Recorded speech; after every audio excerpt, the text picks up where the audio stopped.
Hello friends, എല്ലാവർക്കും ഷീബുക്കിലേക്ക് സ്വാഗതം. ഇന്ന് ഞാൻ വന്നിട്ടുള്ളത് വ്യത്യസ്ത രുചിയിലുള്ള ഓംലെറ്റിൻ്റെ റെസിപ്പിയുമായിട്ടാണ്. അപ്പോൾ ഇത് നമുക്ക് വളരെ ഈസി ആയിട്ട് തന്നെ വീട്ടിൽ തയ്യാറാക്കിയെടുക്കാം. നമ്മുടെ ചോറിൻ്റെ കൂടെയൊക്കെ കഴിക്കാൻ അടിപൊളി ടേസ്റ്റാണ്. അപ്പോൾ വളരെ ഈസിയും ടേസ്റ്റി ആയിട്ടുള്ള നമ്മുടെ ഈ ഓംലെറ്റ് എങ്ങനെയാണ് തയ്യാറാക്കുന്നതെന്ന് നോക്കാം.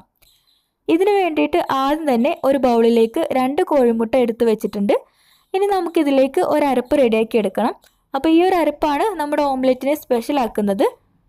അപ്പോൾ അതിനായിട്ട് നമുക്ക് വേണ്ടത് 2 പച്ചമുളക്, പിന്നെ ചെറിയൊരു കഷ്ണം ഇഞ്ചി, 1 ടീസ്പൂൺ വലിയ ജീരകം. ഇത് നമുക്ക് മിക്സിയിലിട്ടിട്ട് ഇതുപോലെ ഒന്ന് ചതച്ചെടുക്കാം. ഇനി ഈ അരപ്പ് നമുക്ക് മുട്ടയിലേക്ക് ചേർത്ത് കൊടുക്കാം. പിന്നെ ഇതിലേക്ക് ഒരു ചെറിയ സവാള ഇതുപോലെ അരിഞ്ഞിട്ട് ചേർത്ത് കൊടുക്കാം. പിന്നെ ഒരു 1/2 ടീസ്പൂൺ മുളക് പൊടി ചേർക്കാം.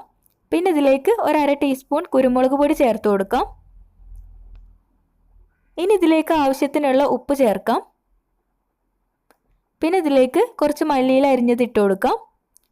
ഇനി ഇതെല്ലാം കൂടി നന്നായിട്ട് ബീറ്റ് ചെയ്തെടുക്കണം. അപ്പോൾ ഒരു സ്പൂൺ വെച്ചിട്ട് ഇങ്ങനെ ബീറ്റ് ചെയ്ത് കൊടുക്കാം. ഇനി നമുക്കിത് ഫ്രൈ ചെയ്തെടുക്കാം. അപ്പോൾ അതിനായിട്ടൊരു പാനിലേക്ക് 2 ടേബിൾ സ്പൂൺ ഓയിൽ ഒഴിച്ചു കൊടുക്കാം.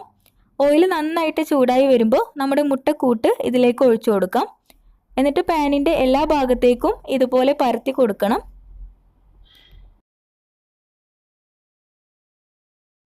ഇനി 2 മിനിറ്റ് കഴിഞ്ഞാൽ നമുക്കിതിനെ മറിച്ചിട്ട് കൊടുക്കാം.